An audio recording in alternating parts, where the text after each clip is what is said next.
신명기 28장 58절에서 68절입니다. 키워드는 극렬한 재앙, 거룩의 촉구, 참된 안식입니다. 내가 만일 이 책에 기록한 이 율법의 모든 말씀을 지켜 행하지 아니하고 내 하나님 여호와라는 영화롭고 두려운 이름을 경외하지 아니하면 여호와께서 내 재앙과 내 자손의 재앙을 극렬하게 하시리니 그 재앙이 크고 오래고 그 질병이 중하고 오래일 것이라. 여호와께서 내가 두려워하던 애굽의 모든 질병을 내게로 가져다가 내 몸에 들어붙게 하실 것이며 또 이 율법책에 기록하지 아니한 모든 질병과 모든 재앙을 내가 멸망하기까지 여호와께서 내게 내리실 것이니 너희가 하늘의 별같이 많을지라도 내 하나님 여호와의 말씀을 청종하지 아니하므로 남는 자가 얼마 되지 못할 것이라. 여호와께서 너희에게 선을 행하시고 너희를 번성하게 하시기를 기뻐하시던 것 같이 이제는 여호와께서 너희를 망하게 하시며 멸하시기를 기뻐하시리니 너희가 들어가 차지할 땅에서 뽑힐 것이요 여호와께서 너를 땅 이 끝에서 저 끝까지 만민 중에 흩으시리니 내가 그곳에서 너와 내 조상들이 알지 못하던 목석 우상을 섬길 것이라. 그 여러 민족 중에서 내가 평안함을 얻지 못하며 내 발바닥이 쉴 곳도 얻지 못하고 여호와께서 거기에서 내 마음을 떨게 하고 눈을 쇠하게 하고 정신을 산란하게 하시리니 내 생명의 위험에 처하고 주야로 두려워하며 내 생명을 확신할 수 없을 것이라. 내 마음의 두려움과 눈이 보는 것으로 말미암아 아침에는 이르기를 아하 저녁이 되었으면 좋겠다 할 것이요 저녁에는 이르기를 아하 아침이 되었으면 좋겠다 하리라. 여호와께서 너를 배에 싣고 전에 내게 말씀하여 이르시기를 내가 다시는 그 길을 보지 아니하리라 하시던 그 길로 너를 애굽으로 끌어가실 것이라.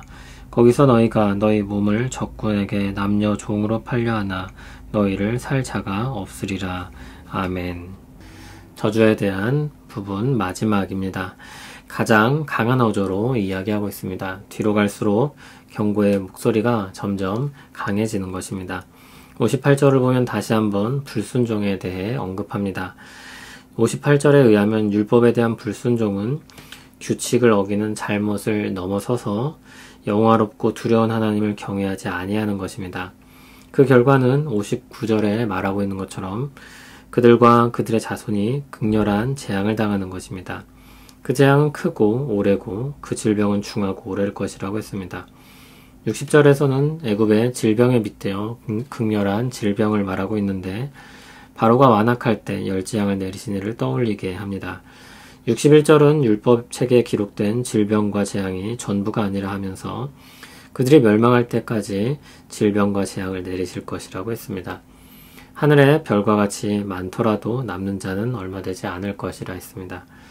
62절을 보면 두 가지로 놀라게 되는데 하나는 그들에게 내리실 재앙이 엄청나다는 것이고 다른 하나는 그 멸망당하는 가운데 남는 자가 있을 것이라는 사실입니다. 그러나 그것은 이 저주의 목소리에 묻힐 만큼 잘 보이지 않습니다. 63절을 보면 하나님이 백성들을 멸하시는 의지는 그들을 구원하시고 번성하게 하시는 기쁨에 방불합니다. 그 열망, 그 추진력, 그 의지, 그 결과처럼 확실하고 강력한 마음으로 불순종한 백성들을 멸하실 것입니다. 그들은 온 세상에 흩어져 목석 우상을 섬기는 신세로 전락할 것입니다. 하나님을 섬기며 참되며 복된 삶을 누리던 자리에서 떨어져 헛된 우상을 섬기고 허망하고 비참하게 될 것입니다. 65절을 보면 그들의 마음은 평안이 없고 그들의 발은 쉴 곳을 찾지 못해 방황하고 정착하지 못하며 마음은 떨리고 눈은 지치고 정신은 혼란스럽게 될 것입니다. 66절을 보면 그들의 생명은 풍전등화와 같아서 주야로 두려워하며 내일 살아있을지 확신 없이 잠이 들게 될 것입니다. 67절에는 그런 처지에 놓인 사람들의 마음을 묘사하는데 아침에는 빨리 저녁이 왔으면 좋겠다.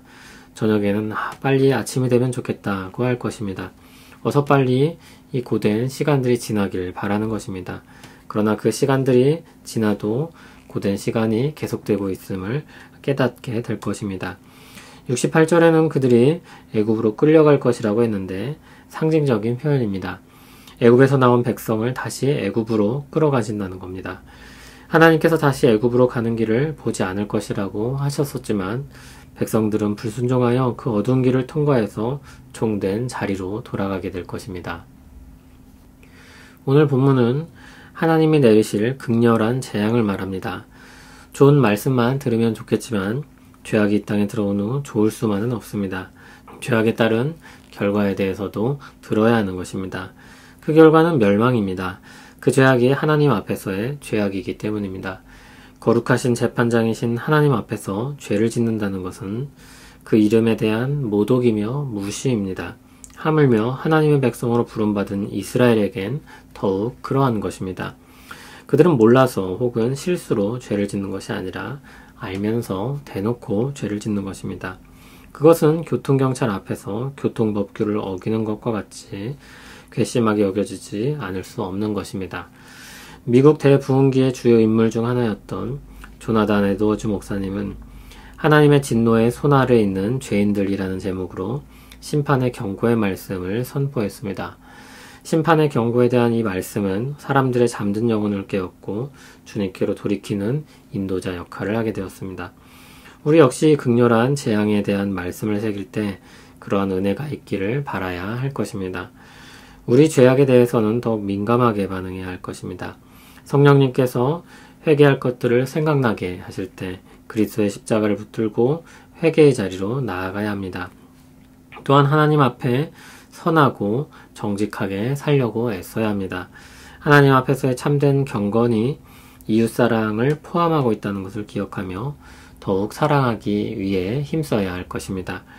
마지막으로 우리 자신에게와 모든 사람들에게 그리스도의 은혜가 선포됨을 기억해야 할 것입니다.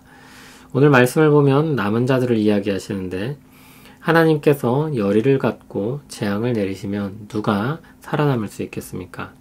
하나님께서 남기시지 않으면 남을 수가 없는 것입니다. 하나님께서 왜 그들을 남겨두십니까? 은혜 외에는 이유가 없습니다. 그리스도를 이 땅에 보내신 것도 은혜 외에는 이유가 없습니다. 이 땅의 사람들에겐 구원의 이유를 찾을 수 없습니다. 자비로우시고 노하기를 더디하시는 하나님의 은혜 외에 구원의 이유는 없습니다. 그 은혜가 베풀어지고 선포되었습니다.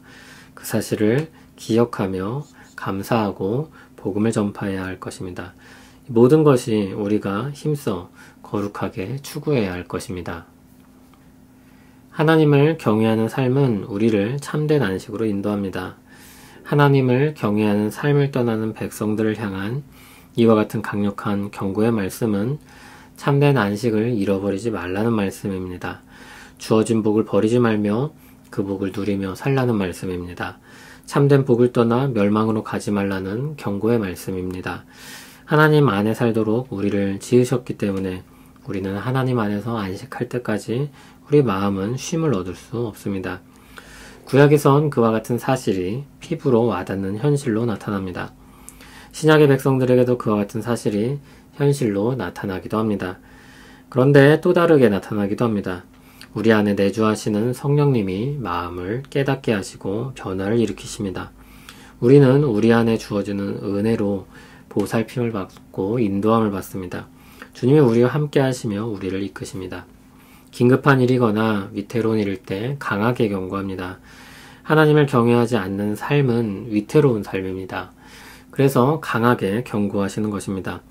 하나님을 경외하는 삶은 안전할 뿐 아니라 행복한 일입니다. 그 복락을 누리며 살기를 소원합니다. 찬양받기에 합당하신 하나님을 찬송합니다. 하나님을 경외하며 그 안에서 안식하며 살기를 소원합니다. 하나님 안에 주어진 복락을 누리며 살기 원합니다. 그 복된 길로 이끌어 주시옵소서. 주와 더불어 기뻐하며 살게 하옵소서. 그 은혜 가운데 살며 나누며 살아가도록 도와주시옵소서. 예수님 이름으로 기도합니다. 아멘.